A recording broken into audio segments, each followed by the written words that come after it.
Fala galera vascaína, eu sou o Thiago Fontes, falo direto de Brasília, Distrito Federal, trazendo mais um vídeo para o canal. Vamos bater um papo, trocar uma ideia, atualizações sobre tudo que tá pegando no Vasco. Antes, segunda-feira, eu tenho que pedir para você deixar o hype, né, que é aquilo que você vai, antes de você entrar em comentários, passa pro lado, deixa seu hype, né, que ajuda o canal a ser impulsionado da plataforma, aí comenta, compartilha, deixa o joinha, que é importante, e se inscreve no canal, dá essa força aí, beleza? Olha, Vasco ontem, né, empatou com o Inter, como eu falei aqui no pós-jogo, é um resultado que, assim, se você falasse antes da partida, seria maravilhoso para o Vasco, né? Inclusive, seu Fernando Diniz, a gente precisa urgentemente de uma vitória, tá? Esse papinho seu, na coletiva de novo, de que, olha, estou satisfeito que o Vasco está jogando bem, está criando oportunidade, está produzindo, estamos trabalhando muito, meu amigo, tem que vencer. O Ceará, que eu vou botar aqui o gráfico aqui, ó. O Ceará foi lá em Minas Gerais, tomou um calor do Cruzeiro até o final do jogo, e no final das contas, quem saiu com os 3 pontos e está em nono colocado, na nona colocação, é o Ceará. Então o Ceará foi lá, tem jogo que você tem que vencer, cara. Não importa se você tá jogando bem ou se tá jogando mal. Tem jogo que você tem que vencer. É lógico que o fato de você estar jogando bem ajuda. É claro que o time que tá com uma equipe jogando mais, ela tá mais próxima da vitória do que a equipe que tá jogando ruim.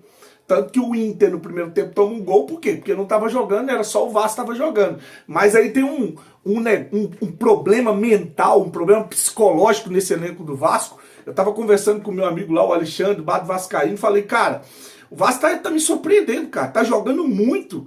Agora o problema é fazer o gol. Podia manter essa pegada até o final e fazer o gol no finalzinho, pronto. Não dá tempo do adversário reagir. Porque eu sei que se o Vasco faz o gol, o comportamento muda completamente. E não é porque o outro time que não tá jogando e de repente resolve jogar. É porque o Vasco baixa a guarda, porque já tá no espírito de porco de certos jogadores do Vasco recuar para defender a porra do resultado. Continua em cima, marcando alto, pô. Tenta fazer o segundo gol para matar o jogo, mas não. Aí entrega de bandeja de novo, como fez várias vezes, né?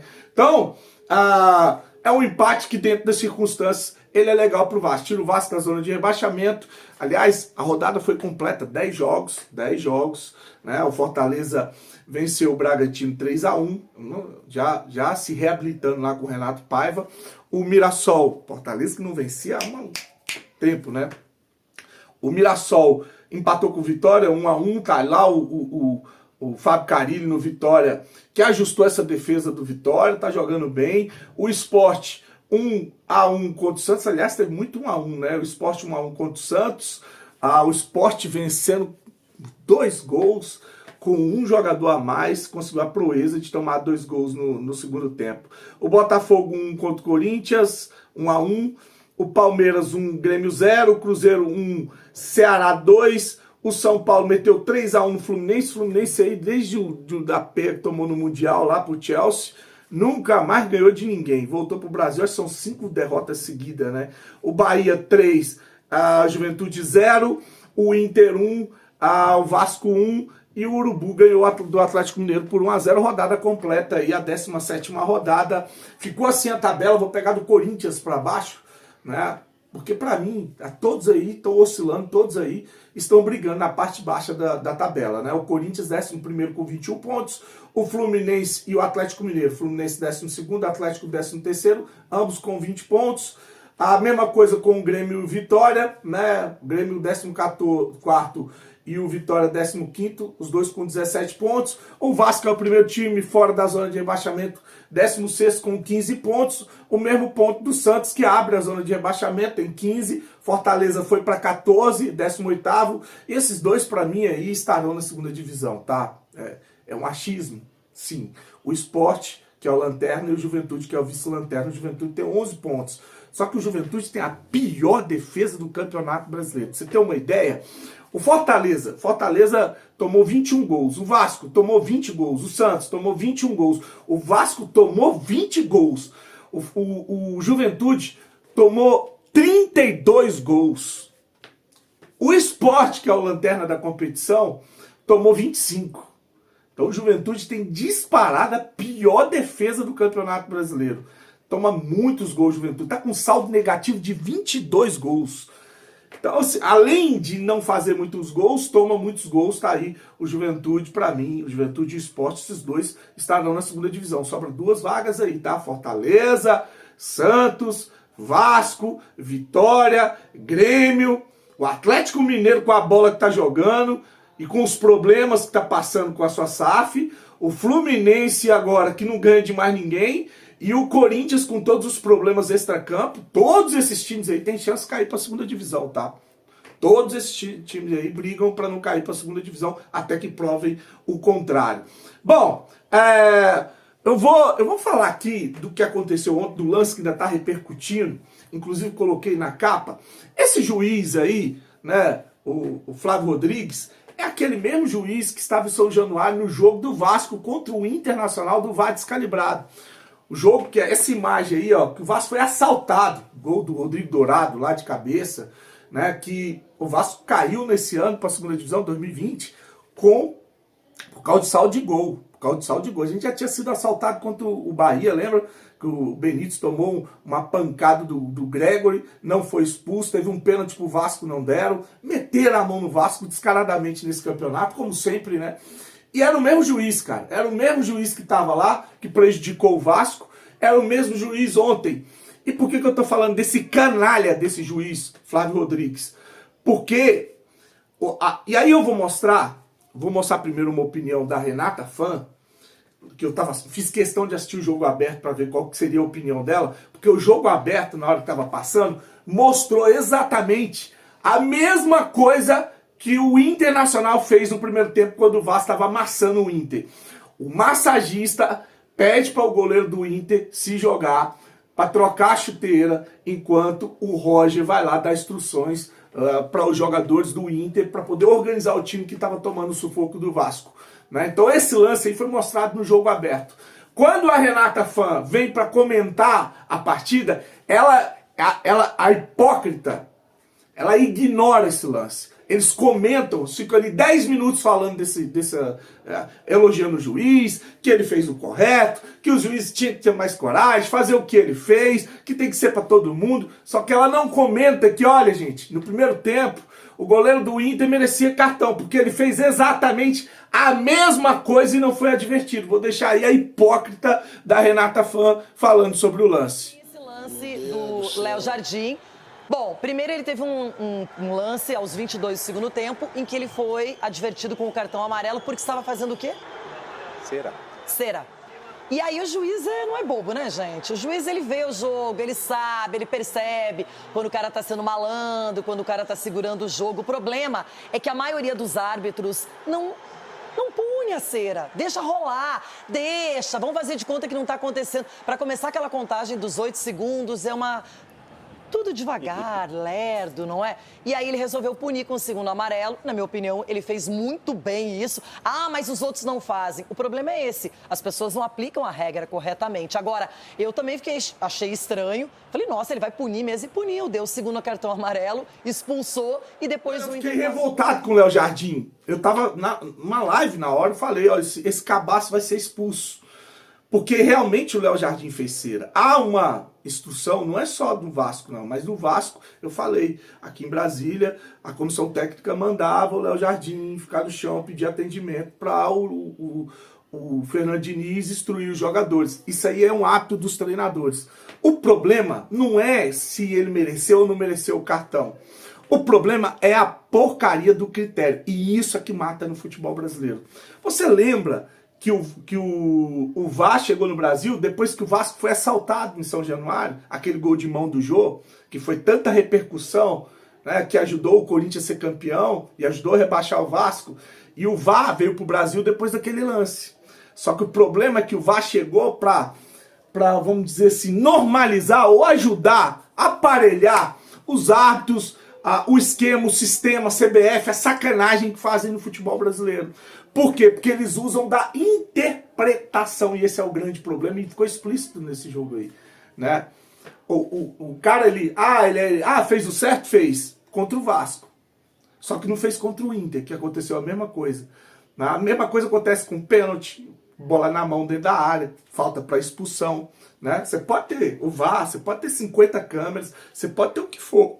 Mas no final das contas, o que vai mandar é a tal da interpretação, que para uns times aí, para meia dúzia de times, eles usam em favor e para os outros times eles usam contra, mudando completamente os critérios. E esse é o grande problema. Esse é o grande problema. Se aquele lance ali é lance de expulsão, que seja para todos. Se aquele lance ali, há um jogador, eu vi isso, Flamengo ser campeão assim, entrada de jogador na canela do jogador do Flamengo, assim, sem querer, pisou, expulsou. E o Flamengo fez a mesma coisa e não teve jogador expulso. Então esse é o problema, é o critério. E aí eu vou deixar o melhor comentário que eu vi a respeito dessa situação, que é o comentarista lá da TNT Sport, o Igor Sérgio, acho que é Igor Sérgio, né? Ele vai... É Igor? Eu sei que é Sérgio. Ele vai dizer o seguinte, realmente, o Léo Jardim estava fazendo cera, né? O problema é que aconteceu a mesma coisa com o Inter e o juiz não usou do mesmo critério. A minha opinião é que o Léo Jardim estava querendo ganhar tempo. E isso você vê quando, depois dele ser expulso, ele levanta normalmente e sai andando. Então, a minha opinião é que ele estava querendo gastar tempo, ok? Só que o árbitro não pode se deixar levar pela opinião por dois motivos. O primeiro, ele não é médico. Aí você pode dizer, pô, ele não é médico, mas ele também não é otário. Eu concordo. Beleza, eu concordo. O cara tem ali o feeling de saber. Mas ele não é médico. Então ele tem que permitir o atendimento. E aí, ele tem o artifício disso que é dar acréscimo. Por que ele não dá 20 minutos de acréscimo? Para dizer, ó, o Léo Jardim ficou lá caído, eu anotei aqui, e vou dar o acréscimo para corresponder. É o artifício do árbitro. Goste ou não, hoje o que a gente tem é isso. E principalmente, aí é o mais grave. No mesmo jogo, Inter e Vasco, no mesmo jogo, não é na rodada passada, não é no Campeonato Paulista, não é quando o Flávio saiu para estar na Conmebol, no mesmo jogo, aos 27 minutos do primeiro tempo, nessa imagem que eu tô deixando aqui, o Rocher fez exatamente a mesma coisa que o Léo Jardim fez. Se você reparar, esse integrante da comissão técnica do Inter que tá aqui, ele vai ao lado do campo e fala pro Rocher cair, pro Roger dar uma instrução pro time do Inter. Foi rigorosamente a mesma coisa. O Rocher caiu, foi atendido, o Flávio Rodrigues de Souza deixou ele ser atendido, 27 do primeiro tempo, o jogo ainda estava 0-0, e depois desse atendimento, enquanto o Rocher era atendido pela equipe do Inter, o Roger estava dando instrução para jogador do Internacional. Isso aconteceu no mesmo jogo. E o Rocher levou cartão amarelo? Não levou. Não levou. Então, assim, o sentimento do torcedor do Vasco foi aplicado o rigor, e eu nem vou usar a palavra erro, tá? Eu nem vou considerar que o Flávio Rodrigues de Souza errou. Porque se você pegar o que está estritamente na regra, ele cometeu ele aplicou o que está na regra. Mas ele foi muito rigoroso. Ele foi excessivamente rigoroso. E considerando que no mesmo jogo aconteceu uma situação parecidíssima e ele não deu cartão amarelo, o sentimento de injustiça é gigantesco. O sentimento de injustiça é real e é justificado. Hoje o torcedor do Vasco acha que o time dele foi prejudicado com um critério diferente do árbitro dentro do próprio jogo, e ele tem razão, o torcedor do Vasco, porque aconteceu no mesmo jogo. É isso aí, agora esquecer o Campeonato Brasileiro e focar na Copa do Brasil. É hora de vencer, né, Diniz? É hora de vencer. Parar com esse negócio, estamos jogando bonitinho e não estamos vencendo. Vamos pegar o CSA, são 8 jogos na Copa do Brasil, começa amanhã, tá? Terça-feira, amanhã tem Botafogo e Bragantino, são jogos da ida, tá? Na quarta-feira, CSA e Vasco, Bahia e Retrô, Cruzeiro e CRB, Inter e Fluminense, Corinthians e Palmeiras. Na quinta-feira, São Paulo e Atlético Paranaense, Flamengo e Atlético Mineiro, são os 8 jogos aí, dos jogos de ida na Copa do Brasil. Vasco agora vai para o Rei Pelé, vai para Maceió para jogar na quarta-feira aí contra o CSA, que não vem bem das pernas, demitiu o treinador, tá? Perdeu de virada pro Londrina, por 3-1. Tem chances remotas aí na Série C para subir para a segunda divisão. Então, inclusive com possibilidade até de poupar alguns jogadores, que eu acho que isso não vai acontecer, porque é muita grana na Copa do Brasil e ajuda demais os clubes, tá? Inclusive, deixou de viajar, de vender o jogo, de jogar em outra praça, estádio e ganhar uma grana com a venda do mando para poder ter chances reais de se classificar. Então, eu não acredito que vá poupar jogadores não, tá? Então, Vasco CSA na quarta-feira, amanhã tem uma live lá no canal do meu amigo Fabinho, Tribuna Vascaína. Ele vai receber a presidente do CSA, a Miriam Monte, tá? Às 22 horas. Então, se quiser bater um papo, ouvir a Miriam Monte, lá no canal Tribuna Vascaína, amanhã às 22 horas.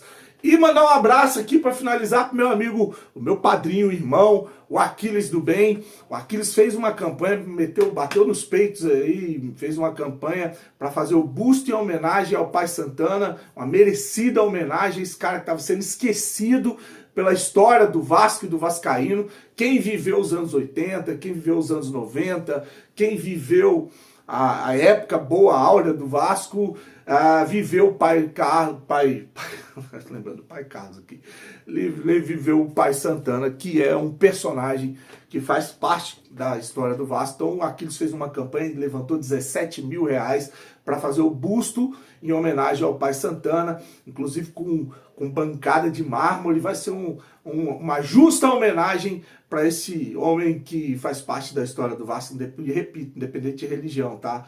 Independente de religião.